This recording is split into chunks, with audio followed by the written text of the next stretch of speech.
art. Today I'm going to be showing you how to make paste papers.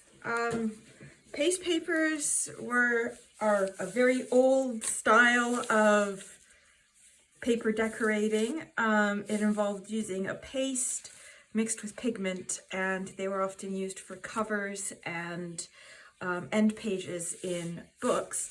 But they've also had a revival recently, and I've seen some absolutely amazing examples. I tried my hand the other day at making some, and I had a lot of fails, but also some really surprising successes, because you never know what it's going to end up looking like, really, until it's dry, because the colors change and the textures change.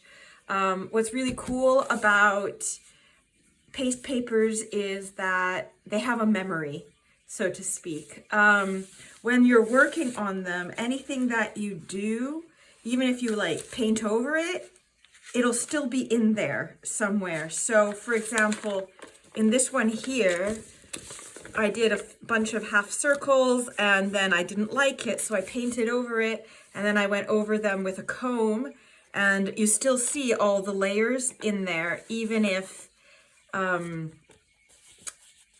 painted over it. So it keeps everything like a memory. It's also really cool because it's like, because you have a layer of paste on top of your paper and you're carving into it basically, or impressing it, you get a 3D kind of image. But when it dries, the paper absorbs all the paste, leaving just the color, and it's flat and you don't feel anything. So you get a 3D looking image on a piece of 2D paper, which I think is really cool. So here are a couple from my first attempt the other day at making it. This one came out really cool. I really like this one. One. As you can see, I have a favorite tool at the moment, and I love this one. I tried it on black cardstock and I just love it. It's kind of like a forest type thing, but you can also see where I made crisscrosses before and didn't quite like it. So you can see all the story of my experiment on the paper, which I think is really cool. Today, I'm going to try using a few other tools in addition to the ones that I used yesterday. I figured out what was a fail, I figured out what didn't work and what did work. So I'll show you a bit of the tools I've decided to take for today. So palette knives are really good. I use this one to help lift up the paper afterwards because it gets very delicate and wet. So I don't use that one for pattern making, just as handy dandy. But you can like use the side, you can do that, you can smudge. I used these ones the other day and they worked really nicely. I have a skewer, which you have the pointy tip, you've got the little circle on the back. I used it a little bit, wasn't too keen on it, but I'm not very good at drawing, so that would probably be why. And then I have combs. I've got this big conditioner comb, and every parent's favorite. I'm sure everyone knows what this is, but it makes the best patterns on there. So next time your kids have lice, keep the comb when you're done, because you never know what you can use it for. I also have a lid from shaving cream and a cork, because I haven't tried those yet, so you never know. I have some paper towel. I realized yesterday it was really good for blotting. I tried to use cotton balls, but I got cotton ball bits everywhere on the papers, so I wouldn't suggest those. But this worked, and I decided to try today using some stencils to see if that works. And I got my brayer also, just to experiment, see what happens if I use those. You're also going to need, oh, I also have some bubble wrap too. You're also going to need a little bottle filled with some water to spritz your papers. A large paintbrush, it just makes it easier to spread it. You can also use a palette knife to spread it, your hands, whatever you like. And then a selection of papers to play with. I have some more of that black cardstock, and this is just printer paper. And this is some linen cardstock that I had ordered in, and I haven't tried it yet, but it's nice and solid, so I think I'll give it a shot and see how it holds up. The printer paper can tear, so yeah, just be careful with that. I wouldn't overdo the hacking into it yet. And what you're also going to need is your paste and your paint. Now, the paste is very easy to make at home. You can use regular plain flour, you can use wallpaper paste, or you can use corn flour / cornstarch, depending on where you live. I used cornstarch because that's what I had in my cupboard. And the recipe is super easy, and I love how smooth it comes out without too many bumps.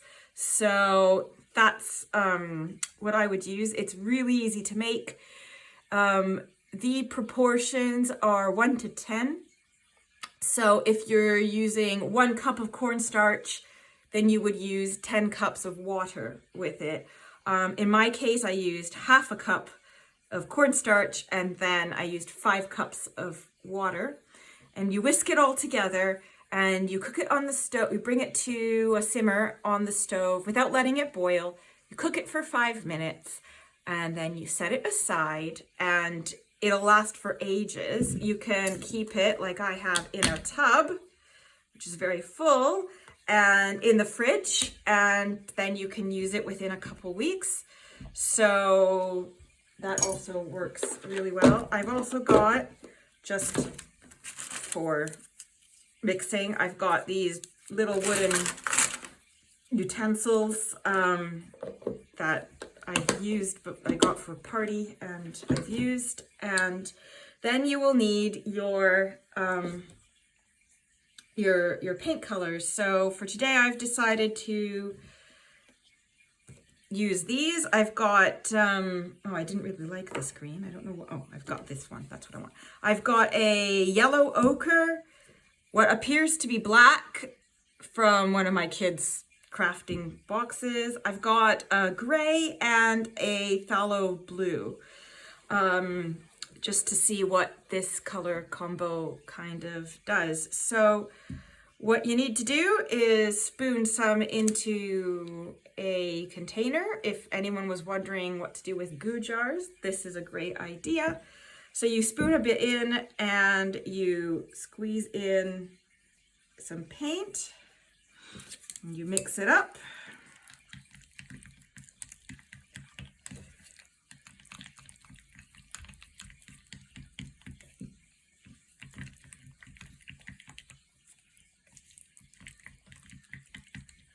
I think that looks like a good black, so that's good. And now I'm going to prepare the others. Okay, so now I have all my colors ready to go, and we can start having some fun.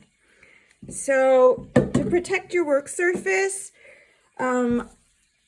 I would suggest putting down something that you can lay flat and easily clean. I got this idea of the pastry mat from Nick the Booksmith, so thank you, Nick, for the idea. I've also seen pieces of plastic being used and pulled tight. I've seen wooden boards with the paper taped down on various videos. So yeah, just make sure that you have something. And then you're going to want to spritz your work surface and put down your paper, and make sure your paper is wet for this activity, because it just sticks better. And try and make sure it's as flat as you can. And I think I'm just going to start with some yellow for fun and use my paintbrush to spread it out.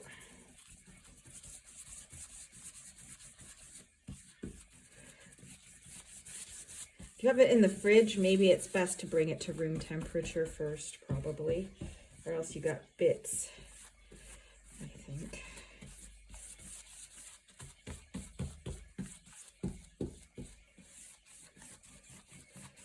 Okay, so let's see what happens.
All right, that is so cool.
That is pretty cool. Look at that.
right, so now I'm using my cardstock. The stock itself is quite textured, so I think it'll give a interesting, hopefully, result from this. So we'll maybe that seems smoother, so we'll try with that side first.